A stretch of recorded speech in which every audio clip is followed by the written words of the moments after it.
Bonjour à tous, bienvenue dans ce nouveau numéro de JPE, le débrief, votre magazine consacré aux Jeux des petits États d'Europe. Bonjour Frédéric. Bonjour Émilie, bonjour à toutes et à tous. Et on débute avec une bonne nouvelle, une nouvelle médaille d'or pour la principauté. Elle nous vient du rugby et c'est pour ça que nous avons aujourd'hui avec nous Thierry Dantès, vice-président de la Fédération monégasque de rugby, et Johan Tolosano, capitaine de cette équipe de rugby. Bonjour messieurs.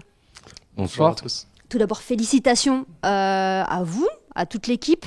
Qu'est-ce qu'elle représente, cette médaille, pour vous ? Cette médaille, c'est surtout le résultat de beaucoup de mois de travail, de préparation et d'investissement de la part des joueurs, du staff, de tout un bureau qui nous suit. Et bien sûr, de notre présidente, la princesse Charlène, qui est à nos côtés. Johan, parlez-nous un peu de tout le parcours. C'était un sans faute jusqu'à cette finale que vous avez parfaitement négociée. Ouais, ça a été une édition incroyable. Je pense qu'on a très bien débuté notre tournoi et on a réussi à suivre le rythme sur le deuxième jour. C'est ce qui avait fauté il y a 2 ans à Malte. Et cette fois-ci, on a réussi à remonter la barre et à tenir le rythme. Du coup, on est absolument ravis. Oui, il y avait cette revanche à prendre de Malte où vous aviez terminé 4e. Tout à fait. Ça a été un résultat extrêmement frustrant. On est parti de Malte. Bon, c'était notre première édition, mais on est parti avec beaucoup de regrets. Et là, ça a été le mot d'ordre de la semaine, de venir en confiance et surtout de vivre cette expérience, de ne pas être spectateur, que ça soit notre première pour certains, que ça soit la dernière pour d'autres. Et pour certains, c'était juste la deuxième et on espère de nombreuses suivantes. Mais ouais, l'important pour nous, c'était de le vivre et de le vivre à fond. Comment vous êtes préparé, Thierry, justement à aller chercher cette médaille d'or ? Vous l'avez dit que c'était un long travail. C'est un long travail, notamment au niveau de la préparation physique. On s'est donné les moyens, on a trouvé les hommes qui nous convenaient. On a été chercher Gaëtan Boissard, qui travaille habituellement avec l'équipe de France, qui nous a accompagnés, qui nous a préparés.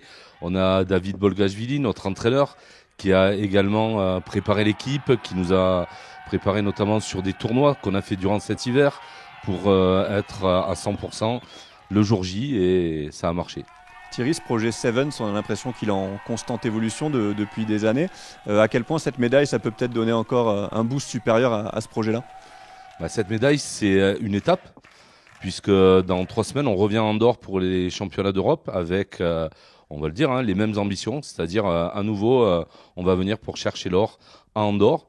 Et c'est dans la continuité de ce travail et de nos objectifs. Johan, cette médaille aussi, c'est la médaille d'une bande de potes. Parce que vous êtes un groupe vraiment soudé.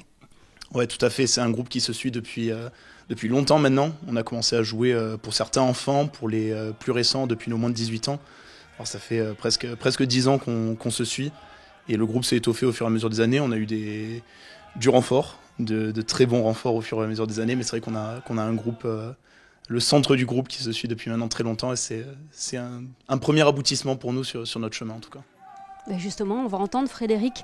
C'est cette bande de potes à notre micro qu'on a rencontré justement à l'issue de votre remise de médaille. Merci beaucoup, messieurs, et encore félicitations à vous.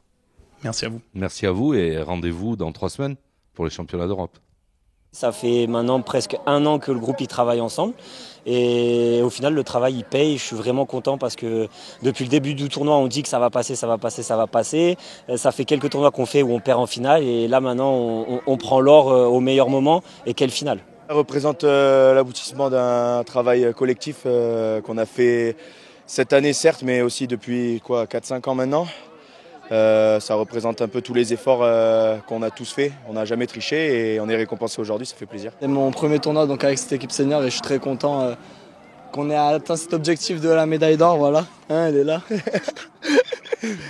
Non, mais super, on a travaillé toute l'année, un groupe énorme. Tout le temps, il nous manquait le petit truc. Là, on était 12 bonhommes. Et donc avec Tim, on voulait faire une dédicace à personne. Fallait être là. Voilà donc une médaille d'or pour le rugby. Il y a une autre discipline, Frédéric, qui a ramené pas mal de médailles d'or à la principauté. Et de médailles tout court, Émilie, avec donc 17 au total pour la natation monégasque. Et on a le plaisir de recevoir sur ce plateau l'entraîneur général de l'AS Monaco Natation et de la Fédération monégasque, Michel Pou. Bonjour Michel. Bonjour à vous tous et c'est un plaisir partagé. Écoutez, on va parler justement avec grand plaisir de ce que vos nageurs et nageuses ont fait ici dans les bassins andorrans. On l'a dit, 17 médailles. La première question est simple. Quel bilan vous tirez un petit peu ici de ces performances en Andorre? C'était un très bon cru. Ces Jeux des petits États d'Europe 2025 étaient très intéressants pour notre équipe et très structurants. Et nous sommes déjà dans une perspective dès ce soir de 2027, puisque ce sera chez nous et nous avons du travail à accomplir d'ici là. Et donc nous sommes déjà dans une projection sur 2027. Si on regarde un petit peu, alors pas dans le détail, parce qu'il y en a 17, mais on voit que ça marche bien sur les relais, sur les distances courtes, comme notamment le 50 mètres ou les 50 de spécialité, et jusqu'aux distances plus longues, comme les 800, le 800 mètres ou le 1005. Il y avait une vraie densité un petit peu partout. Effectivement, et lié aux qualités de nos nageurs bien sûr. 14 nageurs représentés, mais 10 médaillés à l'occasion de ces Jeux. Qui était synonyme un petit peu de jeunesse, c'était un mélange de jeunesse et d'expérience également. Tout à fait, donc la plus jeune représentante de la délégation a été récompensée dès le premier jour avec Elisa Nikandrov, et effectivement, et des moins jeunes qui ont participé aux Jeux Olympiques l'été dernier, qui ont participé avec bonheur à cette compétition.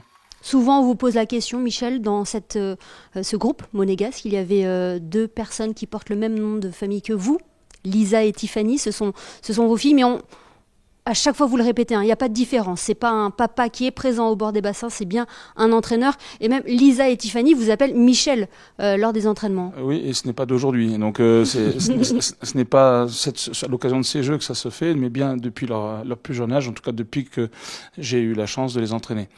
Donc oui, elles ont fait partie des personnes structurantes de cette équipe et qui apportent évidemment par leur attitude, leur fonctionnement énormément aux autres. Et leur histoire est différente. Lisa a fait les Jeux de Paris l'an dernier. Tiffany, elle, s'est remise dans les bassins pour pouvoir participer à ces Jeux. Oui, c'est toujours la problématique des équipes. Je pense que c'est valable pour tous les sports collectifs, le rugby également. Il faut à la fois de la maturité et à la fois des personnes un peu plus entraînées et un peu plus capables.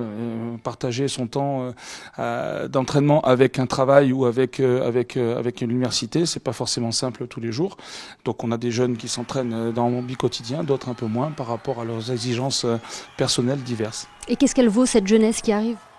Eh ben, y a une partie de cette jeunesse qui était présente, mais il n'y a pas que ceux qui étaient présents. Il y en a quelques-uns qui seront à la Coupe de la Comène dans 2 semaines, 3 semaines maintenant, et qui seront très certainement qui feront partie de l'équipe 2027, avec lesquels il va falloir travailler pendant ces 2 ans d'arrache-pied pour se mettre au niveau d'exigence de ces Jeux des petits États qui, en natation particulièrement, sont des Jeux d'un très relevé. Justement, vous l'avez dit, projetons-nous, Michel, sur 2027. C'est à la fois très loin, mais ça va arriver assez vite. Entre vos nageurs et nageuses, il y a toujours le projet études aussi d'un côté, puisque vous le dites très souvent, c'est difficile de vivre de la natation au plus haut niveau. On commence déjà à penser à ça pour, on va dire, un petit programme sur ces 2 années de sélection des nageurs. Oui, il y a ceux qui sont déjà engagés dans une vie professionnelle ou font des études et parfois à l'étranger. Donc il faut essayer de garantir leur progression et ce n'est pas simple. Et puis ces jeunes qui sont encore scolaires, qui sont au lycée, qui seront au lycée pour la plupart maintenant à la rentrée et qui seront au lycée encore en 2027 et qu'il nous faut préparer et avec lesquels il va falloir mettre un peu plus de travail en place et toutes les conditions qui permettront à cela aussi de renforcer les relais et de faire en sorte que l'essentiel de nos relais, pour le coup, là on a eu 2 médaillés, mais on souhaiterait en avoir 6 dans 2 ans.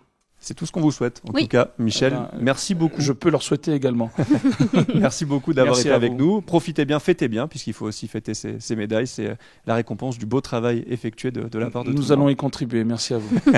Et on va enchaîner toujours dans les bassins andorrans. On y était bien, on y reste. On va parler de natation synchronisée avec les premières compétitions, que ce soit en solo ou en duo, qui se sont déroulées ce soir.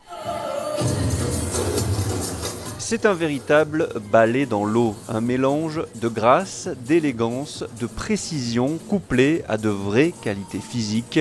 La natation synchronisée a enflammé le bassin andorran vendredi avec 2 représentantes en duo technique côté monégasque, Cyrielle Sirinic et Elena Dumont, 6e de cette compétition. On essaie toujours de donner le meilleur de nous-mêmes et là on a donné le meilleur de nous-mêmes donc on est fiers de nous dans tous les cas. Déjà d'être là c'est incroyable donc on est fiers de nous dans tous les cas. C'est très rigoureux, c'est très technique et une question d'1 centimètre et malheureusement on prend un 0 sur un élément Et mais malheureusement, c'est ce qui est arrivé. Mais bon, voilà, ça fait partie du jeu et on travaille dur, mais c'est aléatoire, c'est le live, on va dire, la pratique, quoi. Après, au niveau artistique, on est libre de faire ce qu'on veut. Donc au niveau du thème, etc. aussi, quand on monte la chorégraphie, c'est important aussi d'inclure des éléments, on va dire, qui représentent le thème, entre guillemets. Je pense on représente très bien le thème et voilà, on a su jouer aussi sur la musique. C'est très important de bien être synchronisé aussi également sur la musique. C'est tout ce qui fait l'artistique dans le sport. Et la jeune Martina Preliasco s'est classée 7e en solo technique. Place demain aux épreuves libres en solo et en duo. Et il y aura 2 nouvelles médailles supplémentaires pour le tennis. Émilie, on va regarder ce qu'il s'est passé aujourd'hui. Journée bien remplie pour Valentin Vachereau sur les cours de tennis. Andorran, en fin de matinée, le joueur de la Fédération monégasque de tennis affrontait le Maltais Alex De Gabriele en demi-finale du simple. Sous une chaleur accablante, Valentin s'impose en 2-7, 6-4, 6-2, avec toujours une excellente qualité au service. J'essaye un petit peu de me focaliser, comme je disais, sur une chose différente tous les jours et ça a très bien marché en début du second. Je suis vite monté à 4-0 en tapant très fort. Il était un petit peu dépassé, j'aurais pu même faire 5-0 et bon, sûrement avec mon service, j'étais à 4-0, 0-40 sur son service et il s'en est sorti. Voilà, je suis là pour essayer de m'amuser sur des conditions comme ça. Voilà, ça fait 3 mois que je joue sur terre battue, donc j'essaye de pas trop me prendre la tête sur le terrain. Comme je dis, essayer de choses différentes chaque jour. Et pour demain, les mettre tous ensemble et essayer de faire un bon match en finale. Ouais. Le deuxième set expéditif a permis à Valentin de ne pas trop laisser d'énergie avant la finale du double à 14h45 aux côtés de Léo Ljubicic. Face à la paire luxembourgeoise, Knaf-Kalsi, les Monégasques prennent le premier set 6-3 avant de laisser filer le second au tie-break et de s'incliner 14-12 au terme d'un super tie-break renversé. Je pense que c'est cool ce qu'on a fait, c'était 3 super matchs, c'était déjà pas mal d'être en finale. Bon, évidemment, on va être déçus parce que on a eu balle de match, tout ça, et Léo un peu plus assuré que moi au super tie-break. Bon, c'est comme ça. Bravo à eux d'avoir mis ces 2 retours à 12-11 et à 12-12. Parce qu'ils n'en ont pas mis beaucoup comme ça. Franchement, on a fait une super semaine. J'étais vraiment très content de pouvoir faire les jeux des petits états pour la première fois, le simple, le double avec Val. Donc voilà, franchement, je suis vraiment content d'avoir fait cette semaine. Donc bien sûr, je suis déçu, mais je pense que j'aurai des bons souvenirs quand on me rappelle de ces jeux des petits états. Et Valentin retrouvera demain, samedi, Alex Knaf, le luxembourgeois, en finale du simple. On n'avait pas vu le beach volley, Frédéric, au programme des Jeux des petits États d'Europe depuis 2019 au Monténégro, et on peut dire que Monaco fait un retour fracassant dans cette 20e édition. Les joueuses sont très bien placées pour remporter une médaille, et là encore, il faudra encore un match pour déterminer le métal. On regarde cela dans ce reportage. Sur le sable chaud de cette 20e édition des Jeux des petits États d'Europe, une équipe fait sensation. La Principauté est invaincue depuis le début de la compétition. Elle impressionne par sa maîtrise et sa complicité. Un duo complémentaire, d'un côté Marion, qui a participé au JPE il y a 14 ans, de l'autre Vic, une joueuse d'expérience, 2 femmes qui ont mis toutes les chances de leur côté pour performer. Une belle préparation qui a été mise en place depuis maintenant des mois. On a la chance là des nouvelles infrastructures du beach volley et on sent maintenant en fait qu'on récolte un petit peu ce qu'on a semé sur les 2 dernières années, sur la préparation, les entraînements. Les filles, elles ont appliqué magnifiquement le plan de jeu qui a été mis en place. Elles ont su faire ce qu'il fallait pour remporter les matchs tout au long de la semaine. Et là, on arrive, l'avant-dernier jour, pour l'instant invaincu. Il nous reste un match demain. Contre le Luxembourg, les filles n'ont pas tremblé face à l'enjeu qui se présentait à elles. Elles ont parfaitement respecté les consignes de jeu. Une nouvelle victoire maîtrisée qui leur assure une médaille. On a vraiment tout donné. On s'est battus et les gens nous ont encouragés. Les autres épreuves sont venus nous voir. Nos familles étaient là. C'était incroyable d'en parler, j'ai des frissons quoi. C'est vraiment, ça fait des émotions et ça nous porte et ça nous aide énormément. On n'avait pas d'attente particulière, l'attente c'était de s'entendre sur le terrain, de réussir à prendre du plaisir et en même temps, bien entendu, de gagner, on est là pour ça. On est compétitrices toutes les deux, autant l'une que l'autre, on lâche rien. Donc vraiment, de se dire qu'on est à quelques pas d'un sans faute, parce que demain c'est notre dernier match et si on arrive à le gagner, on aura fait tous nos matchs gagnés de 0, c'est vraiment une fierté. Et de voir que tout le monde nous supporte, ça transcende, quoi. Ça nous donne, comme tu dis, des émotions impressionnantes. Il ne reste plus maintenant qu'à déterminer la couleur de cette médaille qui couronnerait avec brio le retour du beach volley aux Jeux des petits États d'Europe. Et une dernière information avant de se quitter, Émilie, la qualification en finale de Masha Borzenko pour la finale massu, c'est de la gymnastique rythmique. Et oui, ainsi s'achève JPE, le débrief, un nouveau numéro que vous pouvez retrouver sur nos réseaux sociaux et notre chaîne YouTube. Frédéric, on se quitte comme à l'accoutumée ? On le sait, avec les photos de Manuel Vitali, bien sûr. Vous allez le voir avec une sublime photo de natation ce soir. Bonne journée à tous et à demain pour un nouveau numéro de JPE, le débrief.